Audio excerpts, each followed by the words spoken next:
안녕하세요. 저는 평범한 30대 주부입니다. 오늘 제가 전해드릴 사연은 흔하디 흔한 고부 갈등 이야기, 그렇지만 놀랍고 충격적으로 끝났던 그때의 이야기를 털어놓을까 해요. 저는 광고회사에서 디자이너로 일하고 있었어요. 대학 때 선배였던 남편과는 동아리 MT에서 처음 만났죠. 온화하고 다정한 사람이라 첫눈에 반했답니다.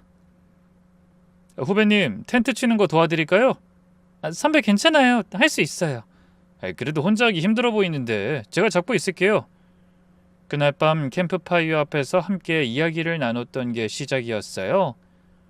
다정하고 로맨틱한 사람이라고 생각했죠. 연애할 때도 정말 잘해줬어요. 기념일마다 편지 쓰고 깜짝 이벤트도 자주 했죠.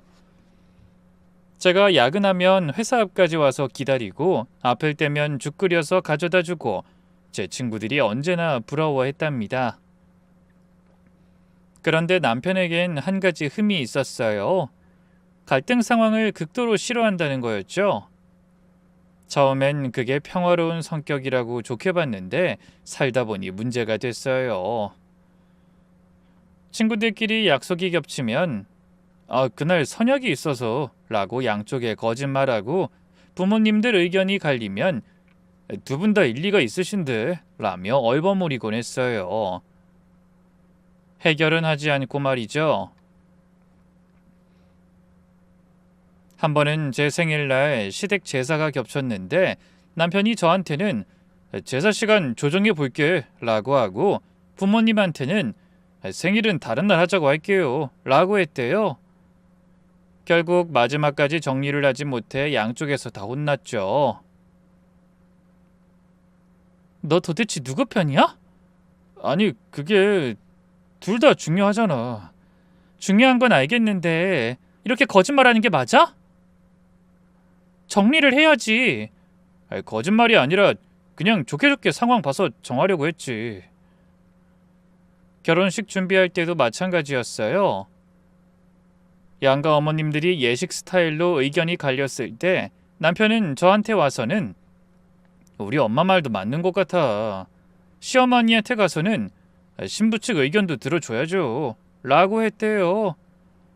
자긴 그렇게 다 맞춰주는 것처럼 말해놓고 해결을 하지 않아서 결국 제가 직접 조율해야 했죠. 그래도 그땐 그런 성격이 살면서 큰 문제가 될 거라고는 생각 못했어요. 잘 생각하면 그냥 순하고 착한 사람이라고만 생각했으니까요. 하지만 이런 우유부단함이 나중에 저를 얼마나 힘들게 할지 그땐 몰랐죠. 시부모님은 작은 가게를 하시던 분들이었어요. 그런데 결혼하고 1년째 되던 해 시아버지가 갑작스럽게 교통사고로 돌아가신 거예요. 갑작스러운 사고에 온 가족이 충격에 빠졌죠.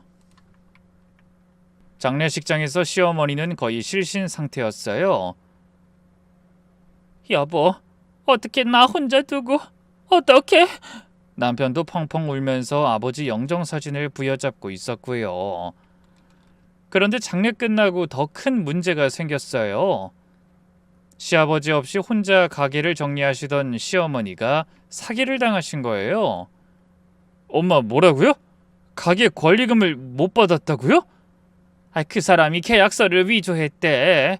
변호사가 그러는데 이미 늦었대. 아니, 그게 무슨... 정 사장 아저씨가요? 아버지랑 20년 거래하신 분이? 그러니까 나도 믿었지. 네 아버지 친구라고 해서.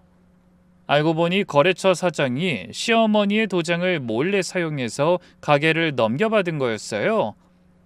가게 권리금에 남은 물건값까지 몇 천만 원을 하루아침에 날린 셈이었죠. 게다가 시아버지가 남긴 보험금마저 투자 사기에 당하셨어요. 동네 아는 사람이 아유, 요즘 이런 거 하면 돈 번다 라면서 접근했는데 알고 보니 다단계였던 거예요. 어머니는 당시 심신미약이었으니 쉽게 사기의 표적이 된 거였어요. 보험금의 절반이 한 달 만에 다 사라졌답니다. 그로 인해 우울증까지 오셔서 끝내는 혼자 계시기 어려운 상황이 됐어요. 차라리 따라 죽을걸. 이렇게 살아서 뭐해? 매일 이런 말씀만 하시니 정말 걱정됐죠. 남편이 장남이기도 했고 저희가 방이 하나 더 있어서 결국 어머니를 모시기로 했어요. 잠시만 신세질게. 금방 나가서 살 거야. 어머님 무슨 말씀을... 저희가 당연히 모셔야죠. 처음엔 시어머니는 미안해하시며 금방 나가겠다고 약속하고 오셨는데 그 후 무려 5년 동안을 함께 사셨죠. 시간이 어떻게 간 건지 어쩌다 보니 그렇게 된 건지 잘 모르겠어요. 시간이 정말 눈 깜짝할 새 흐른 것만 같았죠. 처음엔 정말 서로를 위하는 고부 사이였어요. 시어머니는 집안일도 도와주시고 저도 최대한 편하게 모시려고 노력했거든요. 며느리야, 회사 늦겠다. 아침은 대충 먹고 가. 괜찮아요, 어머님. 같이 먹고 가요. 어머니 혼자 드시면 적적하잖아요. 아이고, 우리 며느리가 최고야. 저녁엔 같이 장도 보고 산책도 하고 그땐 이런 일상이 평화롭기만 했답니다. 시어머니도 점점 우울증에서 벗어나시는 것 같아서 다행이라고 생각했죠. 시어머니는 뭐랄까 소심하고 내성적인 분이셨어요. 시아버지가 워낙 카리스마가 강하셔서 늘 그 그늘에 가려 사셨대요. 가게 일도 시아버지가 다 결정하시고 시어머니는 그저 따르기만 하셨다고 하더라고요. 네 아버지가 다 알아서 했어. 난 그냥 옆에서 거들기만 했지. 그래도 어머니가 계산도 하시고 손님 응대도 하셨잖아요. 그것도 다 아버지가 시킨 대로만 한 거야. 난 아무것도 몰라. 정말 자존감이 낮으신 분이었어요. 뭔가 불만이 있어도 아니야 괜찮아 라고만 하시는 스타일이었죠. 표현이 서툴러서 속으로만 삭히는 거예요. 한 번은 시어머니가 끓인 된장찌개가 너무 짰는데 어머님 이거 좀 짠 것 같은데 물 좀 더 넣을까요? 그래? 난 괜찮은데 네가 싱겁게 먹는구나. 아니에요. 저도 원래 짭짤한 거 좋아하는데. 괜찮아. 네가 맞아. 내가 입맛이 이상한가 봐. 이런 식으로 늘 자기 탓을 하시더라고요. 처음엔 그게 오히려 편했어요. 시댁에 간섭하는 어른이 없다는 게 그땐 굉장히 큰 축복 같았죠. 당시 친정엄마가 가끔 그러셨어요. 너희 시어머니는 정말 천사다. 우리 동서가 만약 너희 집에 가서 살면 하루도 못 참을걸? 그러니까 잘해드려라. 요즘 그런 시어머니 찾기 힘들어. 그때까지만 해도 정말 그렇게 생각했어요. 하지만 나중에 알게 됐죠. 조용한 사람이 더 무서울 수 있다는 걸. 시어머니는 말수가 적으셨지만 가끔 중얼거리듯 한마디씩 하셨어요. 요즘 며느리들은 참 편하게 산다. 우리 땐 시어머니 모시는 게 당연했는데 텔레비전에 나오는 며느리들 보면 말이야. 처음엔 그냥 옛날 뿐이니까 옛날 말 하는 의례적인 세대 차이 마인드라고 생각했어요. 그 나이대 어르신들은 다 그런 말씀 하시니까. 근데 어느 순간부터 그 중얼거림이 늘어나기 시작했죠. 저 집 며느린 매일 시어머니 병원 모시고 다닌다던데 요즘은 며느리들이 시어머니를 친정엄마보다 더 챙긴다더라. 돌이켜보면 그때부터 이미 뭔가 쌓이고 있었던 것 같아요. 단지 겉으로 드러나지 않았을 뿐이죠. 소심한 사람들의 불만은 이렇게 땅속에서 골마가다가 어느 날 갑자기 폭발한다는 걸 그땐 몰랐어요. 남편과 저는 결혼한 직후부터 아이를 갖기 위해 노력했어요. 처음엔 자연스럽게 생기겠지 했는데 1년 반이 지나도 소식이 없더라고요. 그때부터 본격적으로 노력하기 시작했죠. 먼저 병원에 가서 검사부터 받았어요. 다행히 저나 남편이나 큰 문제는 없다고 했지만 그럼에도 임신이 안 되니 더 답답했죠. 배란 테스트기로 매달 체크하고 병원에서 주는 영양제도 꼬박꼬박 챙겨 먹었어요. 하루에 먹는 약이 10개가 넘었죠. 한의원도 다녀봤죠. 한약 지어 먹고 뜸도 뜨고 침도 맞고 곧바로 운동도 시작했어요. 임신에 좋다는 요가, 필라테스, 수영까지 남편도 같이 노력했어요. 금연, 금주는 기본이고 정력에 좋다는 음식이란 음식은 다 먹었죠. 냉장고가 보양식으로 가득했어요. 그렇게 저희는 3년간 자연 임신을 시도했지만 실패했고 그 후엔 병원의 도움을 받기로 했어요. 인공수정을 4번이나 했는데도 번번이 실패했죠. 그때마다 생리가 터질 때면 화장실에서 혼자 엉엉 울었어요. 이번에도 실패구나 하는 그 절망감은 겪어보지 않은 사람은 몰라요. 괜찮아. 우리 다음에 또 하면 돼. 미안해. 내가 부족해서. 아니, 무슨 소리야. 네 잘못 아니야. 우리 둘 다 노력하고 있잖아. 근데 왜 안 될까? 다른 사람들은 쉽게 갔던데. 남편은 늘 위로해줬지만 저는 점점 무너져 갔어요. 주변에서 임신 소식이 들릴 때마다 축하한다고 말하면서도 속으론 시기하고 질투했죠.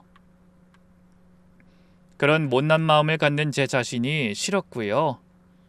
그래도 포기할 수 없어서 시험관 시술까지 하기로 결정했죠. 몸이 망가지더라도 아이를 가질 수만 있다면 뭐든 할 수 있을 것 같았어요. 그만큼 저흰 아이를 원했거든요. 시험관 준비 과정도 정말 힘들었어요. 매일 병원 가서 주사 맞고 호르몬 수치 체크하고 첫 번째 시험관 이식 후 기다리는 그 시간이 지옥 같았어요. 혹시 되지 않았을까? 이번엔 성공할까? 매일 인터넷 검색하면서 증상 비교하고 그렇지만 실패였죠. 두 번째 시험관도 세 번째 시험관도 전부 실패였어요. 이번엔 정말 마지막이야. 더는 못하겠어. 알았어. 이번이 마지막이라고 생각하고 해보자. 매번 실패할 때마다 몸도 마음도 너덜너덜해졌어요. 특히 호르몬 주사 맞으면서 몸이 퉁퉁 붓고 감정 기복도 심해져서 정말 힘들었답니다. 살도 10kg나 쪘고 얼굴엔 여드름이 가득했죠. 거울 볼 때마다 내가 아닌 것 같았어요. 그렇게 노력하고 있는 와중에 시어머니는 제가 임신하려고 노력하는 걸 알면서도 자꾸 옆에서 조언 아닌 조언을 하셨어요. 며느리야, 내가 젊었을 땐 몸조리만 잘해도 바로 들어섰는데. 네, 어머님은 건강하셨나 봐요. 그땐 먹을 게 없어도 된장찌개, 김치찌개 이런 거 먹고 살았는데 다들 잘 나았어. 요즘 젊은 사람들은 인스턴트만 먹어서 그래. 햄버거, 피자 이런 거 말고 우리 음식 먹어야지. 저는 임신 때문에 식단 조절도 철저히 하고 있었거든요. 유기농 채소에 단백질 위주로 먹고 카페인도 끊고. 근데 시어머니는 제 노력은 모르시고 그냥 본인 경험만 얘기하시는 거예요. 뭐 시어머니 입장에선 진심으로 도움이 되라고 하신 말씀이었겠죠. 그 세대 분들은 다 그렇게 생각하시니까요. 하지만 매달 실패의 아픔을 겪고 있던 저한텐 그 말들이 비수처럼 박혔어요. 어머님, 저도 나름대로 노력하고 있어요. 그래, 노력은 하는데 스트레스 받으면 더 안 돼. 마음 편하게 먹어. 마음 편하게 먹으면 되는 게 아니에요. 이게 그렇게 쉬운 일이 아니라고요. 아이고, 내가 뭐 잘못 말했나? 그냥 도움되라고. 특히 시어머니가 친구분들과 통화하실 때 제 얘기를 하시는 게 들릴 때면 정말 미칠 것 같았어요. 우리 며느리? 아직 소식 없어. 병원도 다니는데 왜 그런지 몰라. 그러게. 요즘 애들은 약해서 그런가 봐. 내가 보니까 너무 야위어서 그런 것 같아. 좀 살쪄야 되는데. 맞아. 너무 다이어트만 하니까. 전 임신 준비하느라 오히려 살이 찐 상태였는데 뭘 보고 야위었다는 건지, 게다가 제가 집에 없다고 생각하시는지 목소리도 안 낮추시고 대놓고 통화하시더라고요. 한 번은 시어머니가 절에서 부적을 가져오셨어요. 며느리야, 이거 배에 붙이고 잡아.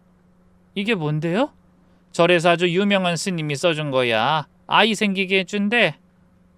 그 순간 정말 서러웠어요. 제가 얼마나 과학적으로 노력하고 있는데 부적이라니.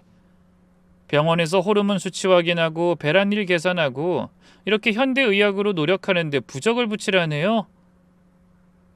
그래도 거절하면 서운해하실까봐 받아서 붙이고 잤죠. 물론 아무 효과 없었지만요. 오히려 자다가 부적이 떨어져서 머리카락에 붙어 화딱지만 났던 기억이 나네요. 또 한 번은 이상한 차를 끓여오셨어요. 이게 뭐예요? 애가 생기는데 좋다는 약재들 넣어서 끓인 거야. 어머님, 이런 거 함부로 먹으면 안 돼요. 병원에서 약 먹고 있는데. 약이 다 뭐야? 자연에서 나온 게 최고지. 하는 수 없이 마셨는데 쓰고 맛없어서 토할 뻔했어요. 게다가 그날 밤에 배가 너무 아파서 응급실 갈 뻔했답니다. 나중에 알고 보니 제가 먹던 호르몬제랑 상극인 약제가 있었던 거예요. 어머님, 앞으로는 이런 거 먹기 전에 꼭 의사한테 물어봐야 해요. 의사가 뭘 알아? 옛날부터 먹던 건데. 정말 답답했지만 참을 수밖에 없었어요. 시어머니도 나름 저를 위한다고 하시는 거니까요. 하지만 그런 배려가 오히려 저를 더 힘들게 만들었죠. 임신 시도 4년 차가 되던 해, 저랑 남편은 더는 못 견디고 입양을 고민한다고 말씀드렸어요. 시험관도 실패하고 나이도 있고 무엇보다 정신적으로 너무 지쳐서 더는 못하겠더라고요. 그날도 병원에서 실패 판정을 받고 왔는데 시어머니가 또 다음엔 꼭 될 거야 라고 하시길래 전 그만 터져버리고 말았죠. 어머님, 저희 입양 생각해 보려고 해요. 순간 시어머니 얼굴이 굳어지더라고요. 찻잔을 내려놓으시면서 절 빤히 쳐다보셨어요. 입양? 남의 아이를 데려다 키운다고? 네, 요즘은 입양도 많이 해요. 사랑으로 키우면. 사랑? 피 한 방울 안 섞인 아이를 어떻게 진짜 내 자식처럼 키워? 어머님, 그런 편견이 아니야. 난 반대야. 절대 안 돼. 시어머니는 평소와 달리 단호하게 말씀하셨어요. 그렇게 강하게 나오시니 오히려 당황스러웠죠. 혈육이 아닌 아이를 어떻게 진짜 내 자식처럼 키워? 정 안 들어. 정이 왜 안 들어요? 키우다 보면, 그럼 그 아이가 나중에 진짜 부모 찾아간다 그러면 네가 얼마나 상처받을 거야? 피가 땡기는 게 있어.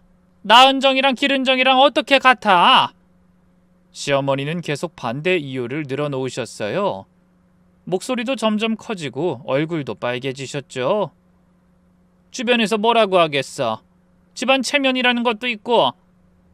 남의 애 키우면서 행복할 수 있을 것 같아? 이렇게 포기하긴 이르잖아. 좀 더 해봐. 그때 남편이 퇴근해서 들어왔어요. 저희가 언쟁을 벌이는 걸 본 남편은 저와 시어머니를 번갈아 보더니 한숨을 쉬었어요.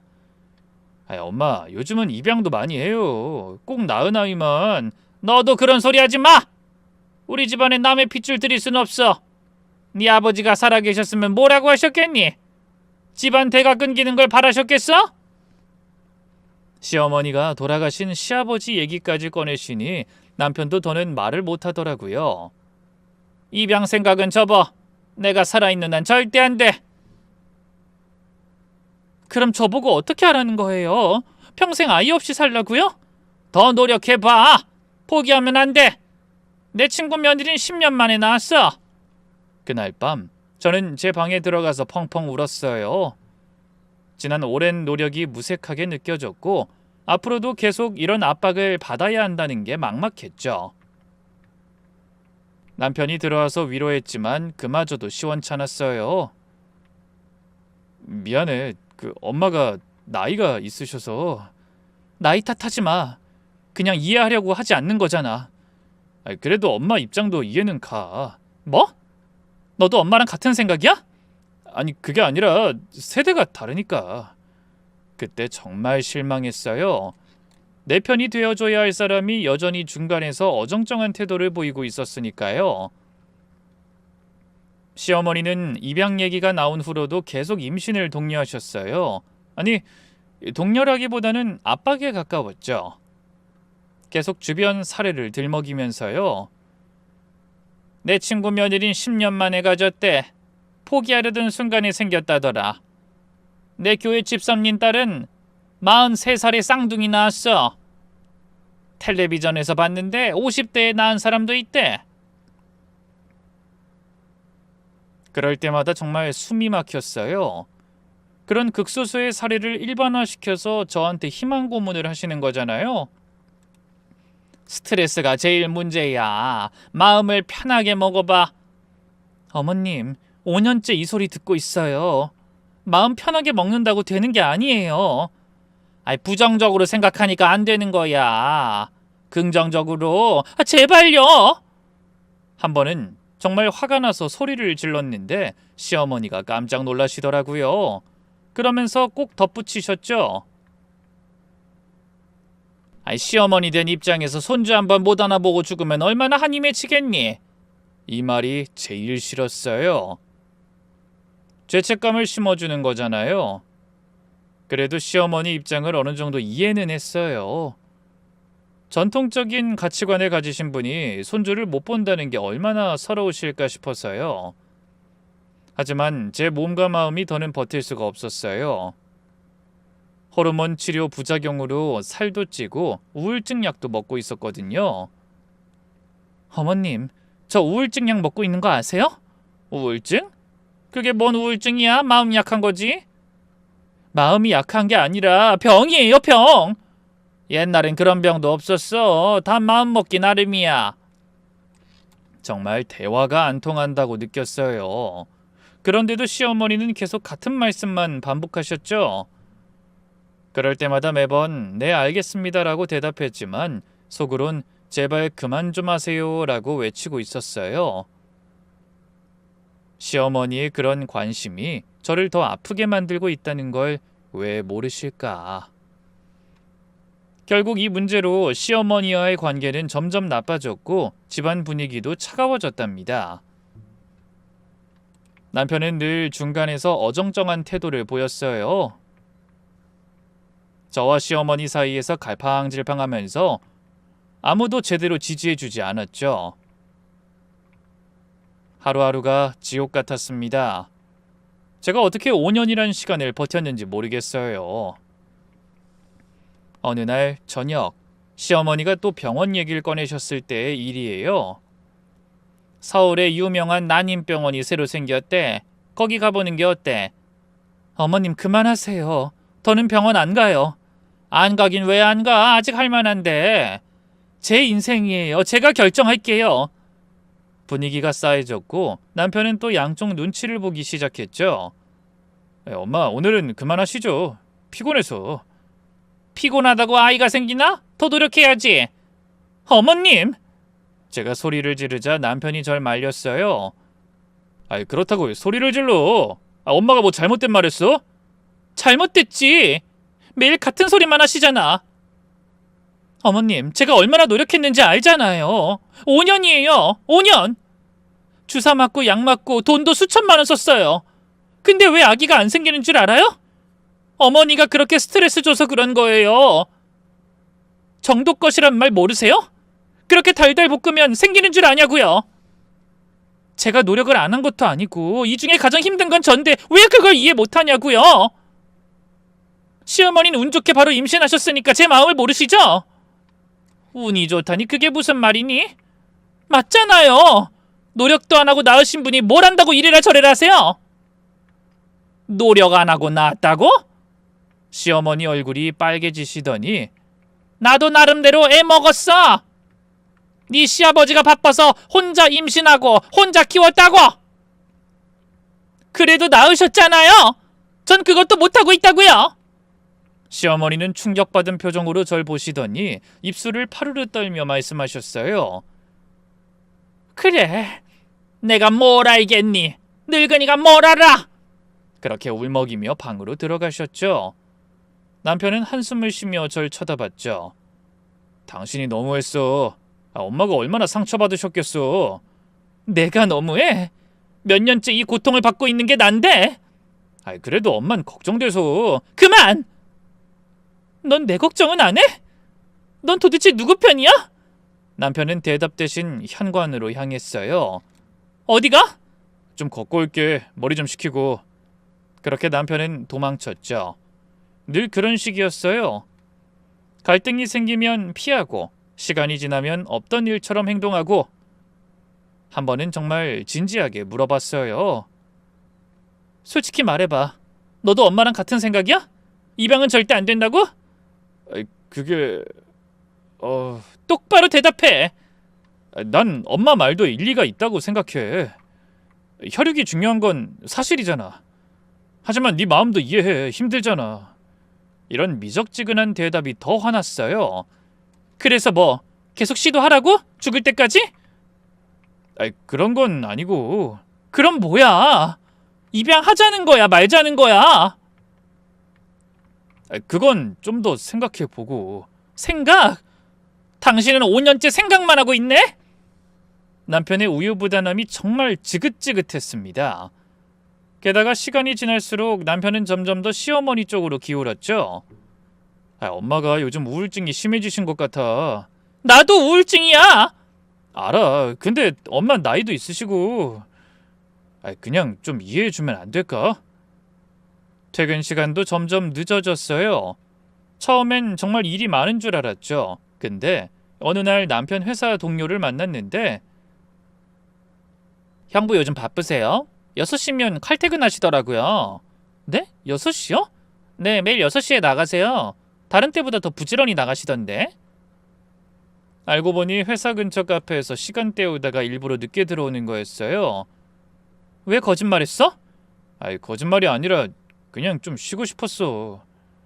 싫은 게 아니라 답답해서. 너랑 엄마랑 매일 싸우는 거 보기 힘들어서. 그래서 도망친다고 해결이 되나요? 정말 무책임한 사람이라고 생각했죠. 차라리 이혼하자고 해. 그럼 네가 편할 거 아니야. 무슨 소리야. 이혼은 왜? 난 이혼은 죽어도 싫어. 그럼 제대로 된 남편 노릇해. 도망만 다니지 말고. 그날도 남편은 아무 대답 없이 그냥 잠들었어요. 옆에 누워있는 남편이 낯설게 느껴졌죠. 이 사람이 정말 내가 사랑했던 사람이 맞나 싶었어요. 어느 날 또다시 저와 시어머니의 말다툼이 있던 날 밤 시어머니 방에서 우는 소리가 들렸어요. 처음엔 작게 흐느끼는 소리였는데 점점 대놓고 하듯이 커졌죠. 엄마 괜찮아? 남편이 시어머니 방에 들어갔어요. 한참 동안 무슨 얘기를 하는 것 같았죠. 대충 엿들었는데 이런 내용이었죠. 엄마 울지 마세요. 제가 있잖아요. 넌 모를 거야. 며느리가 날 얼마나 무시하는지. 얹혀 산다고 구박하는 거야 이건. 그래도 그렇게 생각하진 않을 거예요. 아니야, 분명히 날 미워해. 내가 뭘 그렇게 잘못했는지. 창문으로 새어나오는 대화를 듣고 있자니 마음이 복잡했어요. 한편으론 미안하기도 하고 한편으론 억울하기도 하고. 내가 손주 보고 싶다고 한 게 그렇게 큰 죄니? 넌 엄마가 불쌍하지도 않아? 아버지 돌아가시고 사기당하고 이제 며느리한테까지. 어머님의 울먹이는 목소리에 남편도 같이 울기 시작했어요. 엄마 걱정하지 마. 내가 옆에 있잖아. 언제나 엄마 편 들게. 그 대화를 듣는 순간 뭔가 불안한 예감이 들었어요. 엄마 편이 된다는 게 무슨 의미일까? 그 후부터 어머님의 괴롭힘이 본격화됐어요. 전에는 그래도 말로만 하셨다면 이제는 행동으로 옮기기 시작하신 거죠. 먼저 전화폭탄이 시작됐어요. 하루에 40통, 50통씩. 정말 미칠 지경이었죠. 지금 뭐 해? 회사에서 일하고 있어요. 누구랑? 혼자요. 거짓말하지 마. 남자 목소리 들렸어. 10분 후에 또 전화. 점심은 뭐 먹었어? 김밥이요. 김밥? 그런 걸로 영양 섭취가 되겠어? 그러니까 애가 안 생기지. 또 10분 후. 언제 들어와? 6시쯤이요. 6시? 요즘 자꾸 늦게 들어오네? 일이 있어서. 무슨 일? 설명해봐. 이런 식으로 하루 종일 전화가 왔어요. 회사 동료들도 눈치채기 시작했죠. 언니 괜찮아요? 집에 무슨 일 있어요? 아니에요. 그냥 시어머니가 좀... 힘드시겠다. 회사에서도 눈치가 보이기 시작했어요. 중요한 회의 중에도 전화가 울리고 클라이언트와 미팅할 때도 진동이 계속 울리고 더 심한 건 집에서였어요. 제 물건들을 몰래 숨기거나 버리기 시작했죠. 어머님, 제 화장품 못 보셨어요? 화장품? 몰라, 네가 잘 찾아봐. 아까까지 여기 있었는데. 내가 왜 네 물건을 만져? 네가 잃어버린 거겠지. 근데 나중에 보면 어머니 방 쓰레기통에 있더라고요. 새로 산 비싼 에센스였는데 반도 안 썼는데 버려져 있었죠. 어머니 이거 왜 버리셨어요? 어머, 그게 거기 있었어? 난 쓰레기인 줄 알았지. 통이 가득한데 어떻게 쓰레기로 보여요? 늙으면 눈도 침침해. 실수야 실수. 빨래도 문제였어요. 굳이 본인이 빨래하겠다고 나서시고는 제 옷만 골라서 이상하게 개어놓거나 일부러 색깔 있는 옷이랑 흰 옷을 같이 빨아서 물들게 만들고 마치 일부러 그러는 듯 조잡하고 신경질 나게 하는 일들을 하는 겁니다. 어머님, 이 흰 블라우스가 왜 분홍색이 됐죠? 아이고, 실수했나봐. 미안하다. 난 그냥 집안일에 손 떼고 있어야 하나봐. 실수치고는 너무 자주 그러시는데요. 뭐? 일부러 그랬다는 거니? 음식도 마찬가지였어요.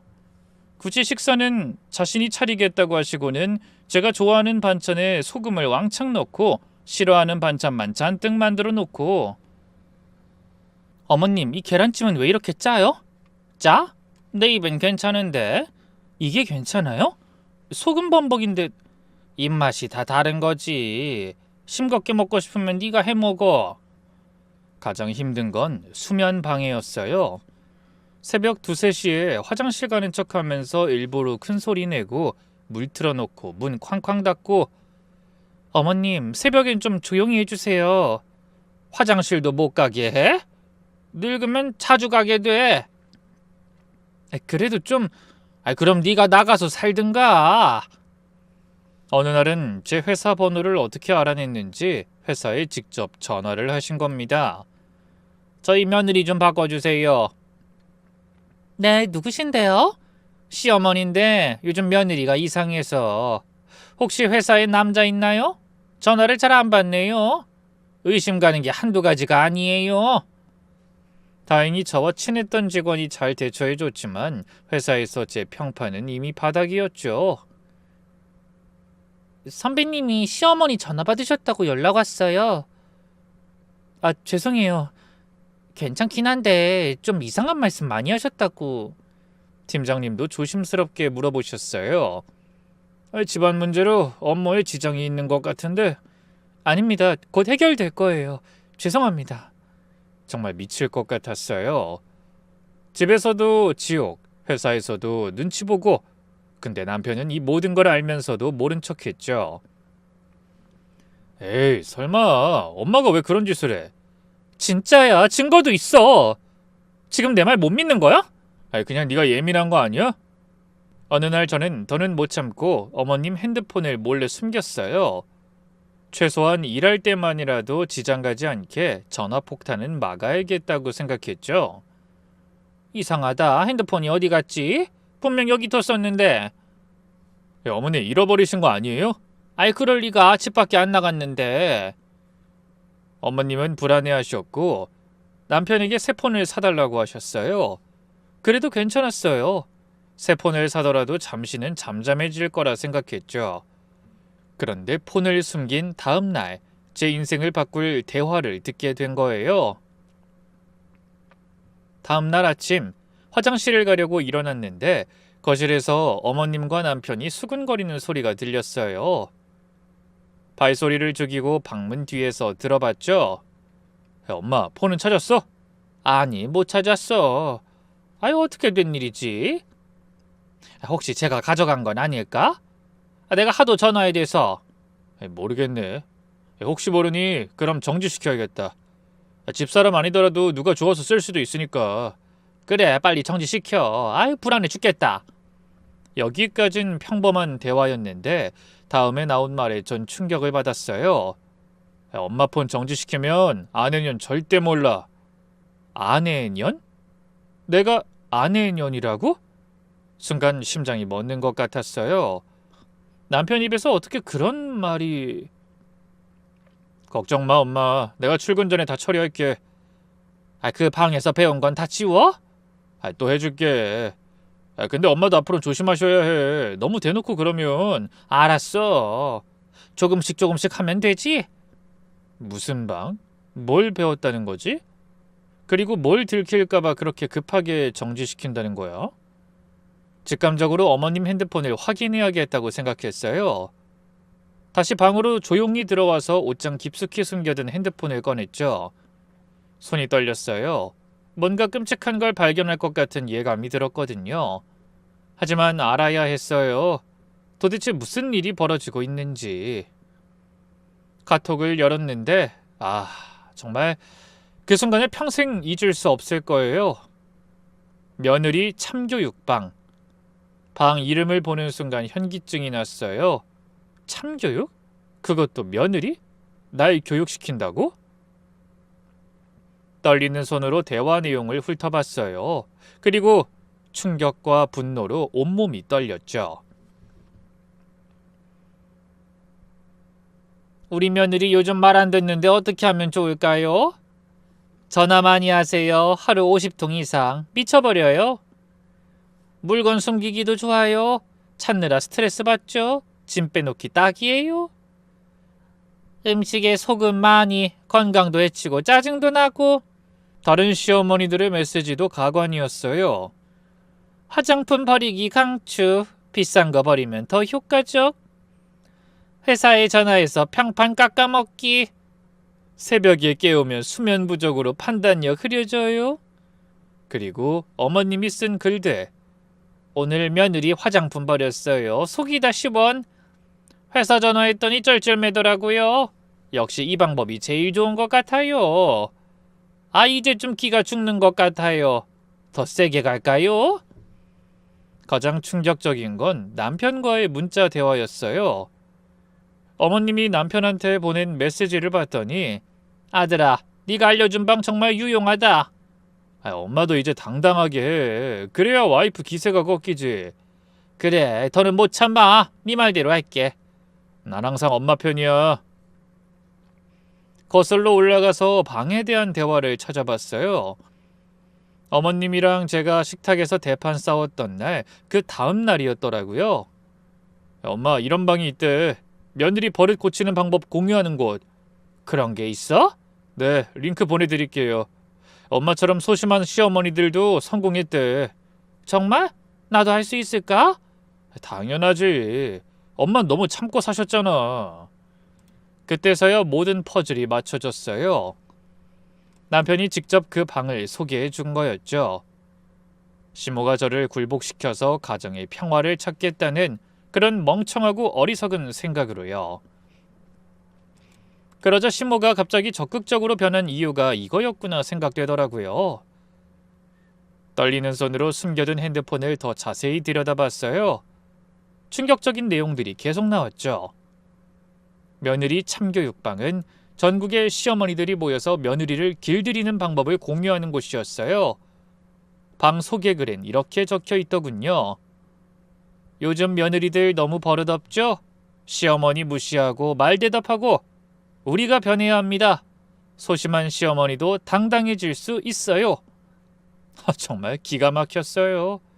그 방에는 400명이 넘는 시어머니들이 활동하고 있었고 매일같이 성공 사례가 올라왔죠. 드디어 며느리가 직장 그만뒀어요. 6개월 만에 성공. 이제 제 말이면 꼼짝 못해요. 비법 공유할게요. 며느리 우울증 왔대요. 계획대로 해요. 이제 제가 집을 휘어잡을 수 있겠어요? 방에 올라온 다른 사례들을 보니 더 무서웠어요.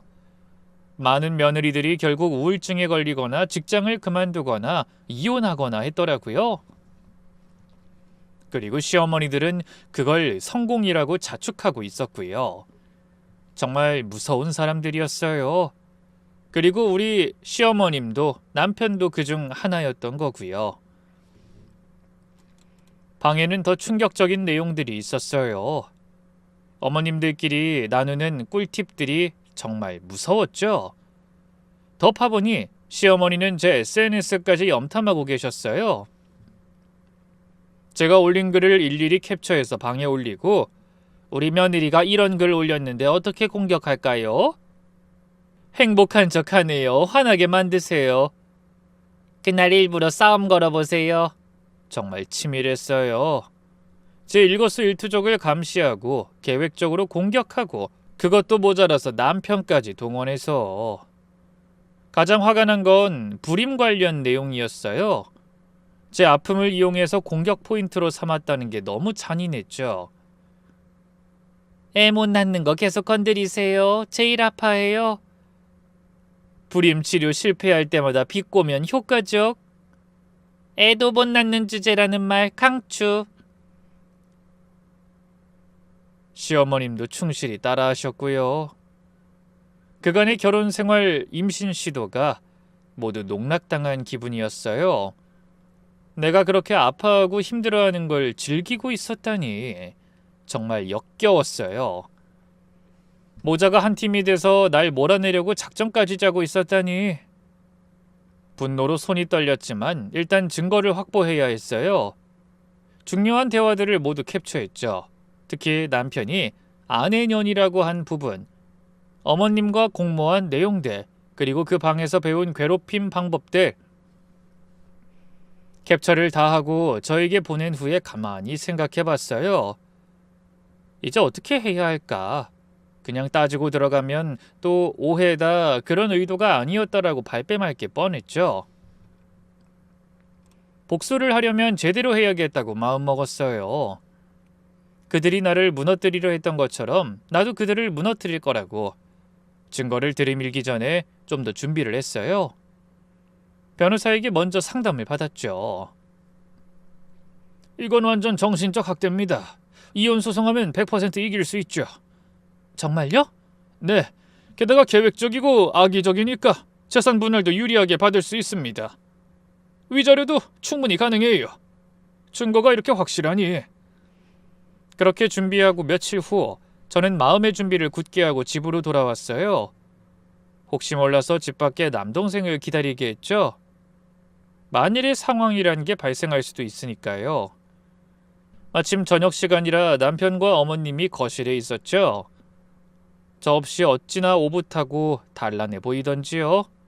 어머니, 당신, 저 할 얘기가 있어요. 두 사람이 절 쳐다봤어요. 시어머니는 여전히 순진한 표정을 짓고 있었고 남편은 아예 저를 길들이기로 작정한 건지 피곤한 듯 한숨을 쉬었죠. 또 무슨 불만이야?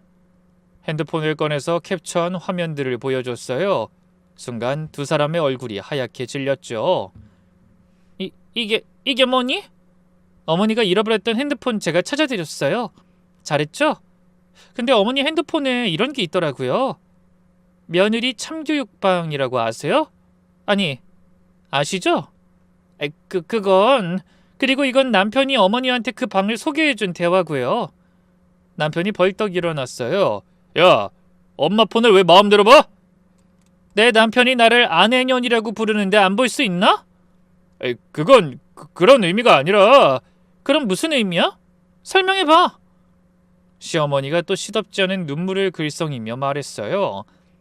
며느리야, 이건 오해야. 그냥 스트레스 풀려고. 스트레스? 날 괴롭히는 게 스트레스 해소법이에요?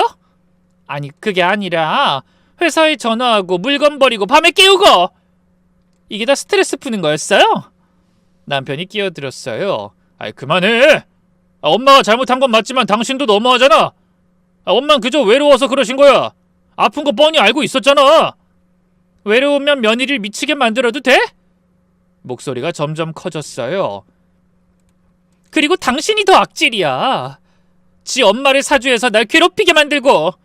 아이, 사주가 아니라 엄마가 불쌍해서. 불쌍? 그래서 아내년이라고 한 거야? 그러자 시어머니가 오히려 뻔뻔하게 나가기로 한 듯 얘기했습니다. 네가 용서해라. 너도 스트레스 받았겠지만 우리 둘도 너로 인해 충분히 힘들었다는 거 알잖니? 피차 서로 힘들었으니 실수했다고 치고 넘기자고. 용서? 5년 동안 불임으로 고통받는 날 가지고 놀았는데 그냥 실수라고? 그건 정말 나도 손주가 보고 싶어서. 그래서 더 잔인한 거예요. 내 아픔을 이용했잖아. 제가 미친 듯이 소리 지르자 이를 예상 못했는지 당황한 남편은 변명만 늘어났어요. 이건 다 오해야. 우리가 널 미워해서 그런 게 아니라 그냥 상황이 이렇게 된 거지. 그냥 모면하고 싶었어. 이 상황이 끝나려면 한쪽이 뜻을 굽혀야 한다고 생각했다고. 근데 젊은 당신이 굽혀주면 좋잖아. 모든 게 원만하잖아. 정신 못 차렸네 여전히. 더는 들을 가치도 없었어요. 이혼할 거야. 변호사도 다 선임했어. 뭐? 이혼? 법정에서 할 말 있으면 해. 시어머니가 제 팔에 매달렸어요. 며느리야, 왜 이렇게 감정적으로 나가니? 미안하다고 사과하잖아. 이제 와서 왜 이래요? 성공하신 거잖아요. 며느리가 나간다니까. 아니야, 내가 다 잘못했어. 그냥 버릇을 고쳐두려고 한 거야. 우리 같이 한 집에 살아야 하니까.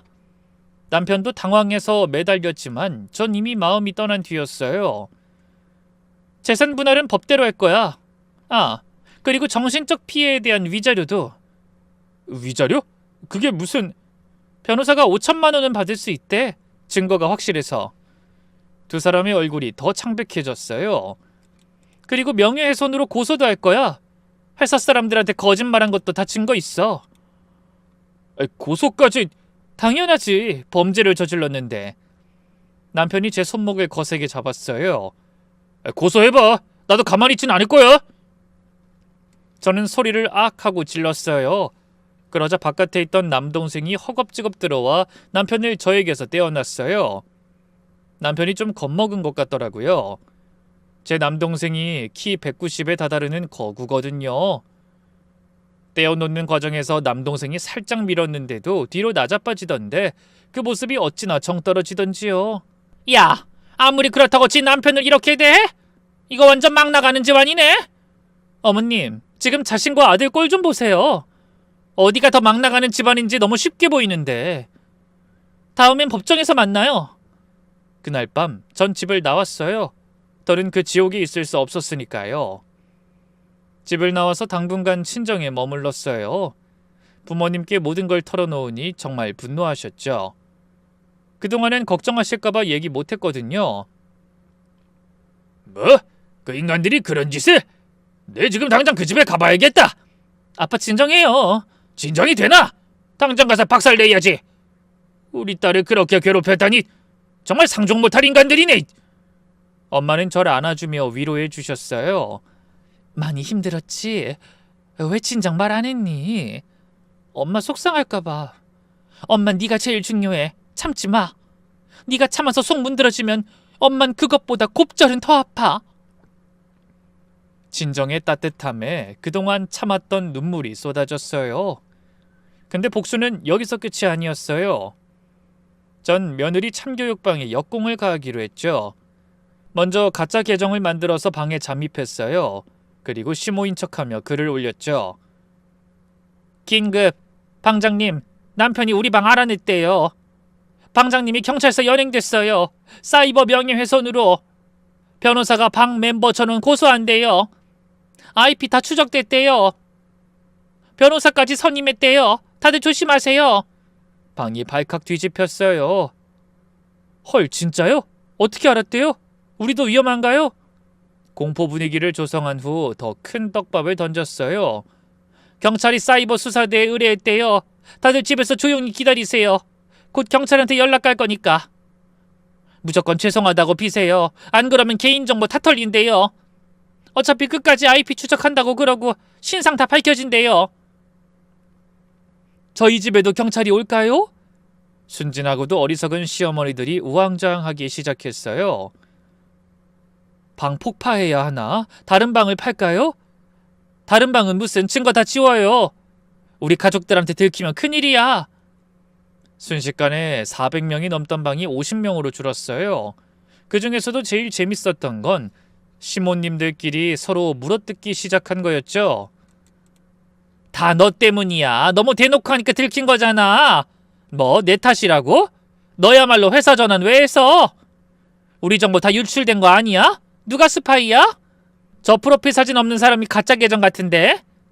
다들 속지 마세요. 방장이 여러 계정으로 장사하는 거예요. 그렇게 시모님들이 서로를 의심하고 공격하기 시작했어요.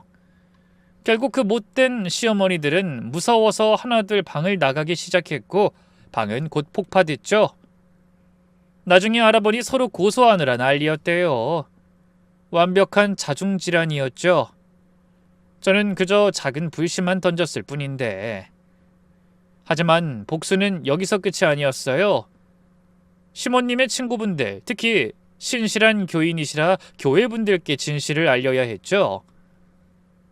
저희가 사이 좋았을 때 어머니 따라서 교회를 몇 번 나갔었거든요. 어머님이 평소 다니시던 교회를 찾아갔어요. 마침 성경 공부 모임이 있는 날이었죠. 안녕하세요. 저 땡땡 어머니 며느리예요. 어머 며느리야 어쩐 일이니? 사실 드릴 말씀이 있어서 왔어요. 저희 어머니가 회개될 수 있을지 상담받고 싶어서요. 그리고 핸드폰에 저장해둔 캡처 화면을 보여드렸어요. 이게 뭐니? 어머나, 우리 집사님이 이런 짓을? 며느님을 이렇게 괴롭혔다고? 말도 안 돼. 그럴 뿐이 아닌데? 교회 분들은 경악하셨어요. 평소 점잖고 신실하다고 생각했던 시모의 본 모습을 보고 충격을 받으신 거죠. 순식간에 교회에 소문이 퍼졌대요. 집사님 이게 사실이에요? 며느리를 이렇게 괴롭히는 시모였다고요? 교회에서 뵙기 부끄럽네요. 다시는 안 뵀으면 좋겠어요. 회개하셔야 할 것 같아요. 시어머니는 결국 그렇게 열과성을 다하던 교회도 못 나가게 되셨대요. 동네에서도 악독한 시어머니로 소문이 났고요. 물론 이게 완벽한 복수는 아니에요. 제가 받은 상처가 이걸로 다 치유되는 것도 아니고요. 하지만 최소한 그들도 자기들이 저지른 일의 대가는 치러야 한다고 생각했어요. 그리고 곧바로 이혼 소송이 시작됐어요. 예상대로 남편과 어머님은 모든 걸 부인했죠. 오해입니다. 그냥 인터넷에서 본 걸 장난으로. 며느리를 사랑해서 한 일입니다. 악인 전혀 없었어요. 하지만 제가 준비한 증거들이 너무 확실했어요. 카톡 대화, 방 활동 내역, 누가 봐도 소송에 불리했죠. 변호사가 추가 증거를 제시했죠. 이것은 피고인들이 계획적으로 원고를 정신적으로 학대한 증거들입니다. 특히 불임으로 고통받는 원고의 상처를 의도적으로 이용한 점이 악질적입니다. 또한 원고의 사회생활을 방해하고 명예를 훼손한 점도 명백합니다. 판사님도 고개를 끄덕이며 자료를 검토하셨어요. 남편 측 변호사가 변명을 늘어놨지만 소용없었죠. 단순한 가정 내 불화입니다. 시어머니의 감정적인 문제에서 비롯된 변호인, 이것이 단순한 불화로 보입니까? 조직적이고 계획적인 학대 아닙니까? 판사님의 말씀에 남편 측은 할 말이 없었어요. 결과는 압승이었죠. 원고의 청구를 모두 인용합니다. 정신적 피해에 대한 위자료 5천만 원을 지급하라. 재산 분할은 7대3으로 한다. 더 통쾌한 건 판사님의 추가 말씀이었어요. 피고인들의 행위는 명백한 가정폭력입니다. 특히 며느리라는 지위를 이용한 조직적 괴롭힘은 매우 악질적입니다. 이런 행위가 용납될 수 없음을 분명히 합니다. 법정을 나오면서 남편이 다가왔어요. 잠깐만 얘기 좀 하자. 할 말 없어. 미안해. 내가 정말 미안해. 이번 일 겪고 확실히 알게 됐어. 그러니 우리 다시 시작할 수 없을까? 지금 무슨 개소리를 하는 거야? 엄마도 반성하고 계셔. 다시는 안 그러신대. 정말 어이가 없었어요. 돈 낼 생각에 입이 타? 아무리 입이 말라도 말은 제대로 하자. 짐승 소리를 하면 못 알아먹잖아. 어쩌면 다행이다. 너 같은 자식이 아이를 낳았으면 평생 후회할 뻔했어. 남편은 더 이상 말을 잇지 못했어요. 어머님도 법원 밖에서 기다리고 계셨어요. 많이 초췌해 보이셨죠? 며느리야, 미안해. 정말 미안해. 내가 미쳤었나 봐. 용서해 줄 수 없겠니? 한 번만. 예전 같았으면 마음이 약해졌을 거예요. 하지만 이젠 달랐죠. 저한테 했던 말 기억나요? 혈육이 아닌 정은 가짜라고 하셨죠? 맞아요. 우리 사이엔 진짜 정이 없었어요. 처음부터. 그렇게 돌아섰어요. 뒤에서 시어머니의 울음소리가 들렸지만 돌아보지 않았죠. 그 후로 들은 소식으로는 남편은 회사도 그만두고 지방으로 내려갔다고 해요. 아마 재산 분할 이후에 경제적으로 빠듯해져서 집을 정리하고 고향으로 내려간 것 같더라고요. 시어머니도 같이 내려갔는데 남편이 함께 살 수 없다고 못 박아놔서 시모 혼자 집을 구해 산다고 들었어요. 그렇게 둘이 애지중지하더니 왜 같이 살지 않는지 모르겠네요. 인간이란 참 희한한 존재예요. 이혼한 지 6개월 정도 지났을 때 남편한테서 연락이 왔어요. 잘 지내? 번호 차단해둔 줄 알았는데 내가 깜빡했나 보다. 왜 연락했어? 그냥 잘 지내나 해서. 나 그때 일 많이 반성하고 있어. 아직도. 난 늘 좋은 게 좋은 거라 생각하고 싸우지 않는 게 최선이라고 생각했어. 그래서 늙고 힘없는 엄마 편을 들면 우리 셋 다 평화로워질 거라고 여긴 거야. 당신을 사랑하지 않는 게 아니었어. 그런 인간이 와이프를 아내년이라고 불러? 사랑하는데 그런 취급을 해? 당신은 이혼하고 나서도 끝까지 거짓말을 하네. 내가 미안해. 진짜 미안해. 이제 그만하고 각자 잘 살자. 뭐 당신은 잘 살아가기 어려울 테니 그냥 살아가. 앞으로 연락하지 말고. 그렇게 완전히 정리가 됐어요. 이혼 후 저는 새로운 직장을 구했어요. 감사하게도 제 능력을 인정해주는 곳이었죠. 일에 집중하니 삶이 다시 즐거워졌어요. 동료들도 좋았고 하는 일도 재미있었고. 예전엔 시댁 눈치 때문에 야근도 못했는데 이젠 마음껏 일할 수 있어서 실력이 빠르게 늘었어요. 무엇보다 자유로웠어요.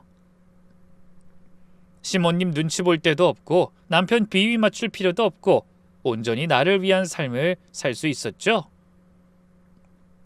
내 방식대로, 내 속도대로 살아갈 수 있다는 희망이 생긴 것 같아요.